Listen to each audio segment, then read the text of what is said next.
పశ్చిమ బెంగాల్లో మమతా కోటను బద్దలు కొట్టిన బీజేపీ ఇప్పుడు ముఖ్యమంత్రి ఎంపికపై దృష్టి సారించింది. గత ఎన్నికలకు భిన్నంగా ఈసారి బీజేపీ తన సీఎం అభ్యర్థిని ముందుగా ప్రకటించలేదు. దీంతో బీజేపీ నుండి పలువురి కీలక నాయకుల పేర్లు మీడియాలో చక్కర్లు కొడుతున్నాయి. బెంగాల్లో కీలక నాయకుడు, అసెంబ్లీలో ప్రతిపక్ష నేత సువేందు అధికారి సీఎం రేసులో ముందు వరుసలో ఉన్నట్లు విశ్లేషకులు భావిస్తున్నారు. ఒకప్పుడు తృణమూల్ కాంగ్రెస్లో మమతా బెనర్జీకి అత్యంత సన్నిహితుడైన సువేందు పీఎంసీ బలోపేతానికి అవిరళ కృషి చేయడంతో పాటు పార్టీలో శక్తివంతమైన రెండో నాయకుడిగా ఎదిగాడు. అయితే పార్టీలో అంతర్గత విభేదాల కారణంగా 2021లో అసెంబ్లీ ఎన్నికలకు ముందు తృణమూల్కు రాజీనామా చేసి బీజేపీలో చేరి సంచలనం కలిగించాడు. గత అసెంబ్లీ ఎన్నికల్లో నందిగ్రామ్ నుంచి బీజేపీ అభ్యర్థిగా పోటీ చేసి మమతా బెనర్జీని ఓడించడం ద్వారా రాజకీయ ప్రకంపనలు సృష్టించాడు. ఆ ఎన్నికల్లో మమతా అధికారం చేపట్టగా అసెంబ్లీలో ప్రతిపక్ష నేతగా ఎన్నికై రాణించాడు.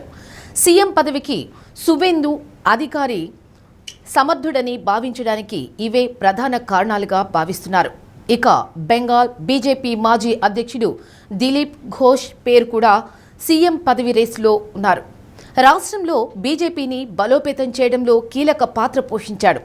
ఆయన పార్టీ అధ్యక్షుడు ఉన్నప్పుడే వామపక్షాల స్థానాన్ని అధిగమించి బీజేపీని ప్రధాన ప్రతిపక్షంగా నిలపగలిగాడు. ఇక ప్రస్తుత బెంగాల్ పార్టీ అధ్యక్షుడు షామిక్ భట్టాచార్యతో పాటు BJP national spokesperson Agnimitra Paul, Siliguri MLA Shankar Ghosh పేర్లు కూడా బీజేపీ అధిష్టానం పరిగణలోకి తీసుకునే అవకాశాలు ఉన్నట్లు జాతీయ మీడియాలో కథనాలు వెలువడ్డాయి.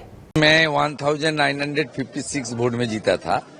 इस बार करीब 10,000 वोट में चुनाव जीता और नंदीग्राम का हिंदू जनता फिर मुझे जिताया. वहाँ मुसलमान वोट पूरा के पूरा टीएमसी को मिला. ये लोग बहुत कट्टरवादी, इसलिए मेरा मार्क ठीक है.